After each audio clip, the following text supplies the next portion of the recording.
দুঃসংবাদটা দেই, সেটা হচ্ছে আজকে আমাদের ৭ কলেজের শিক্ষার্থীরা যেই সিদ্ধান্তটা নিতে বাধ্য হয়েছে, এটার নেগেটিভ ইফেক্ট হচ্ছে আজকে সারা ঢাকাতে যেই পরিকল্পনা করা হয়েছে, বাংলাদেশ থেকে ঢাকা এক ধরনের বিচ্ছিন্ন হয়ে যাবে। কারণ ঢাকাকে অবরোধ করা হবে সকাল ৯টা থেকে বিকাল ৫টা পর্যন্ত। কেন ৭ কলেজের শিক্ষার্থীরা এমন কঠিন সিদ্ধান্ত নিল? কেন আমরা বারবার একই দৃশ্যপট দেখতে পাচ্ছি? এখন তো আর শেখ হাসিনা নাই, তাহলে কেন আমাদের শিক্ষার্থীরা ঢাকা বিশ্ববিদ্যালয়ের সাথে এই ধরনের সিদ্ধান্তে যাচ্ছে? দোষটা কার? সারা রাতভর একটা অস্থিতিশীল দৃশ্য আমরা দেখেছি। চলুন মূল ঘটনায় এবার আসি।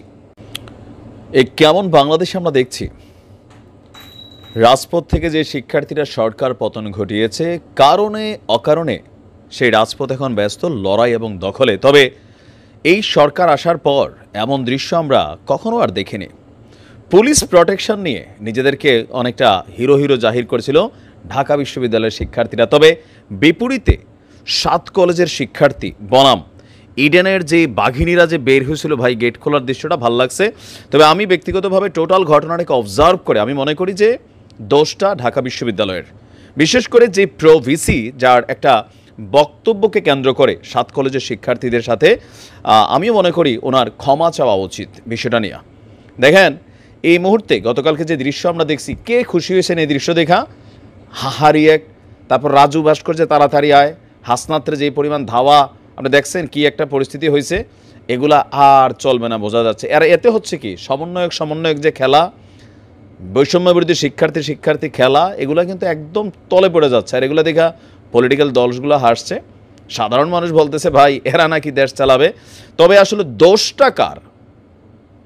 যত নাটের গুরু এখানে ঢাকা বিশ্ববিদ্যালয়ের যিনি প্রভিসি আছেন, তিনার যেই স্বৈরাচারী মেন্টালিটি ছিল, শিক্ষার্থীরা যেহেতু এই 7টা কলেজ ঢাকা বিশ্ববিদ্যালয়ের অধিভুক্ত, তো তারা তাদের দাবি দাওয়া নিয়ে, যেহেতু এই প্রভিসি বা এখানে যারা ভিসি আছেন তারাই তাদের লিগ্যাল গার্ডিয়ান, তো তারা তো এখানে আসবে। কিন্তু আসার পরে তিনি যদি বলেন যে তোমরা কি এখানে মব করতে আসছো, ইভেন ওনার যেই বক্তব্য দেওয়ার স্টাইলটা, ভিডিওটা অনেকে দেখেছেন, আমরা কপিরাইটের জন্য দিতে পারি না, তো এটা দেখে মনে হয়েছে যে মানে ঢাকা বিশ্ববিদ্যালয়ের যারা আছেন তারা মনে করেন যে ওইগুলো হচ্ছে অ্যাংলা চ্যাংলা, হ্যাঁ, গ্যারাইম্মা টারাইম্মা পোলাপাইন। আর ঢাকা ইউনিভার্সিটি, তো ঢাকা ইউনিভার্সিটি আপনি যদি দেখেন সারা এশিয়ার মধ্যে, সারা পৃথিবীতে ঢাকা ইউনিভার্সিটির অবস্থান কোথায় আপনি র্যাঙ্কিংয়ে খুঁজে পান?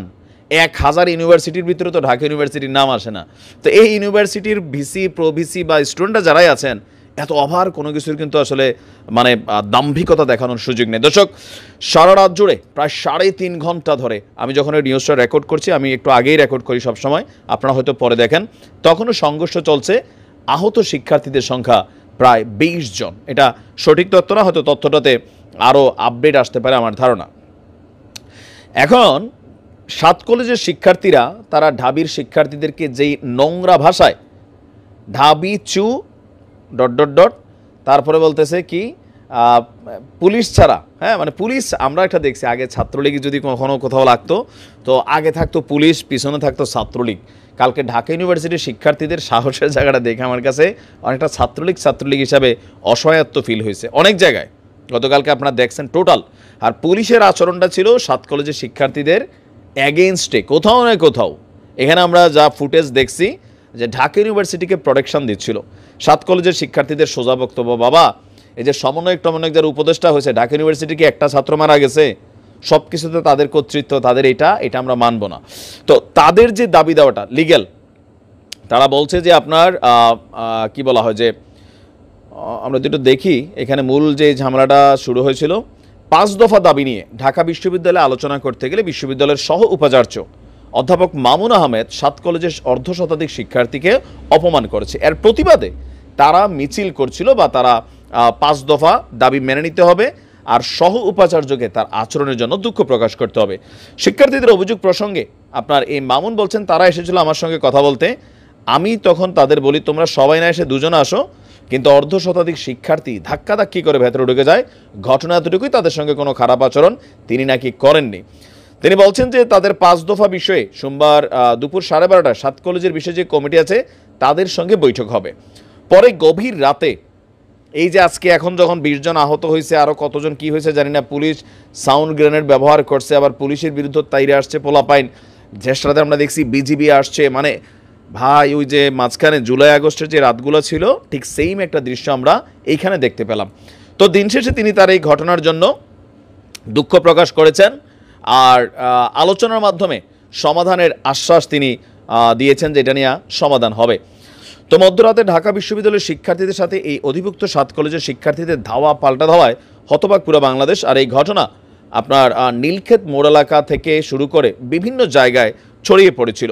পরিস্থিতি নিয়ন্ত্রণে police sound grenade tear gas নিক্ষেপ করলেও পরিস্থিতি আমি যখন নিউজ করছি তখনও আপনার কি বলে যে নিয়ন্ত্রণে আনা সম্ভব হয়নি। আর হাসনাত আবদুল্লাহর অবস্থা কী ছিল আমি পরের ভিডিওতে আপনাদেরকে জানাচ্ছি। এমন দৃশ্য আর 2-1 বার ঘটলে হাসনাত আবদুল্লাহর যেই জ্বালাময়ী বক্তব্য সেগুলোর কিন্তু ভ্যালু থাকবে না। শিক্ষার্থীরা কালকে যে নোংরা ভাষায় গালি দিচ্ছে, কত হয়েছে 6 মাস। তো শিক্ষার্থীদের মধ্যে তোমরা এই কমিউনিটিটা ধরে রাখতে পারছো? হাসনাত গেছিল মিলের জন্য, যাক পরের ভিডিওতে এটা আমি আপডেট দিচ্ছি, কিন্তু এগুলা পজিটিভ কোনো কিছুই না, মাথায় রাখেন এগুলো পজিটিভ না।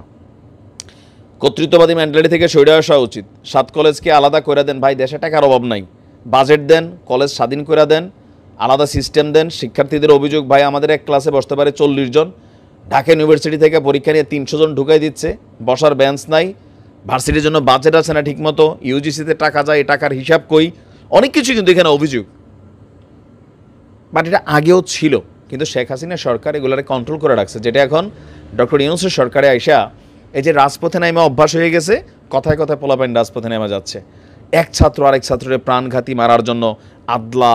এই ভাই দৃশ্য দেখা যে আগামী দিনে আপনার রাজনৈতিক দলের বাইরে শিক্ষার্থীরা কোনো রাজনৈতিক দল করবে আর সেখানে তার ঐক্য নিয়ে কতটুকু যাইতে পারবে সেটা কিন্তু সন্দেহ তৈরি হয়ে গেছে মানুষের মধ্যে। ইভেন ওই এলাকাগুলোতে ব্যবসা বাণিজ্য দোকানপাটের মধ্যে ইটের আদলা মাদলা, মানুষ এগুলো বিরক্ত হচ্ছে, আপনারা এগুলো বোঝা উচিত। তবে 7 কলেজের শিক্ষার্থীদের দাবি যৌক্তিক, তাদের দাবি মেনে নেওয়া উচিত আমি মনে করি। টাকা আছে এই দেশে ভাই, অনেক টাকা আছে, খরচ করে সবাই। ভালো থাকুন।